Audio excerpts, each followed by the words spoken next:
Welcome to Wasteland. It's a world both familiar and strange. A world as varied and memorable, we hope, as the real Disney lands and stories that inspired it. The land Adam is exploring today is called Ventureland.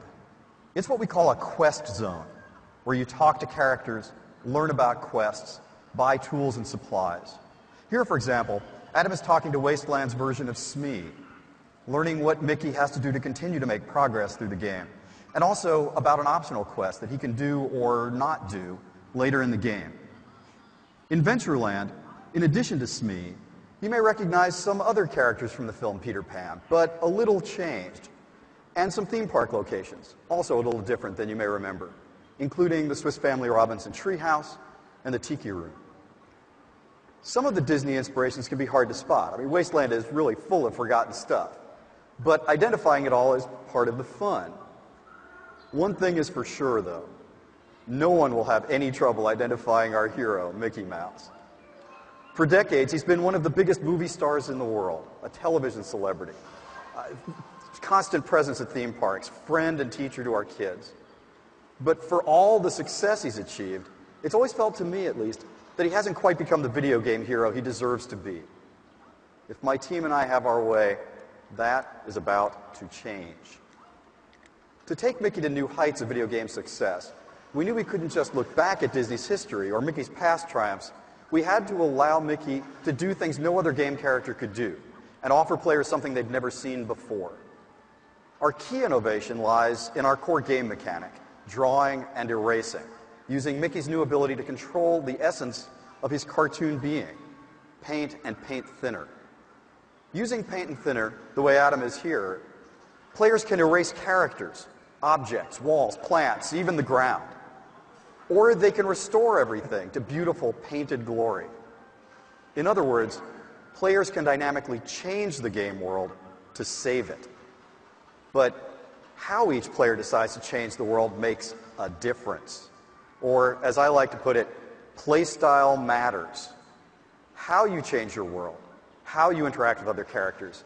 That changes how the world looks, of course, but also how characters treat you, what they tell you, what they don't tell you, and how each character's story ends. Do you solve problems by using the power of thinner to erase and remove obstacles? Or do you solve problems with the power of paint, the creative power?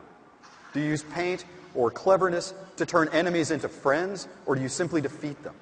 Do you take time and use precious resources to solve everyone's individual problems? Or do you focus exclusively on saving Wasteland from the enemies that would destroy it? These are just a few of the options available to players, each with its own rewards and its own costs. At the end of the day, we want each player to feel like he or she has crafted a unique experience based on the choices made and the consequences of those choices. I believe the playstyle matters concept is the hallmark of modern game design. And the combination of Mickey Mouse and Nintendo means we can take that idea to a larger audience than ever before. Now that you've had a taste of a quest zone, let's check out another kind of map, Adam. You see, there are 3 location types in Disney Epic Mickey, a game that combines the best of adventure, platform, and role-playing games. There are places called action zones, where you'll engage in missions that can affect the way your story unfolds and change the lives of the characters you interact with. You'll have to visit the Disney Interactive Studios booth or the Nintendo booth to learn more about those, about Mickey's missions. There's plenty more to see than we're showing you here. For now, let's watch as Adam jumps into a movie screen to enter our 3rd location type.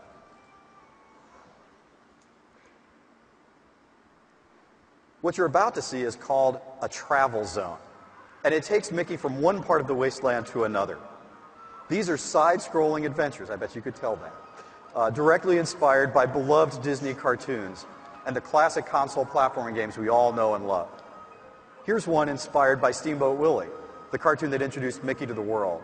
There are many more cartoons that appear in the actual game. In closing, let me just say how excited I am that Disney has allowed me to create a game featuring Mickey Mouse. It's the company's crown jewel. Not many people get the opportunity to work with a star of this magnitude, to be a part of an 80-year history of joy and laughter. With Disney Epic Mickey, we honor Disney's rich creative heritage, to be sure, but to be true to that heritage, we had to honor another aspect of Disney's history. Walt himself once said, "It's kind of fun to do the impossible." Innovation has been part of Disney's culture and Nintendo's from the start. To take Mickey to the top of the video game world, we had to find a balance of heritage and innovation worthy of Disney and Nintendo. I think we've done a pretty darn good job, but I invite you to see for yourself on the show floor. There are team members waiting there to show you more of the game. So show up, see how playstyle matters, experience paint and thinner for the very first time with our hero, Mickey Mouse. Thanks to everyone at Disney and Nintendo who made Disney Epic Mickey possible, and enjoy the show. Thanks very much.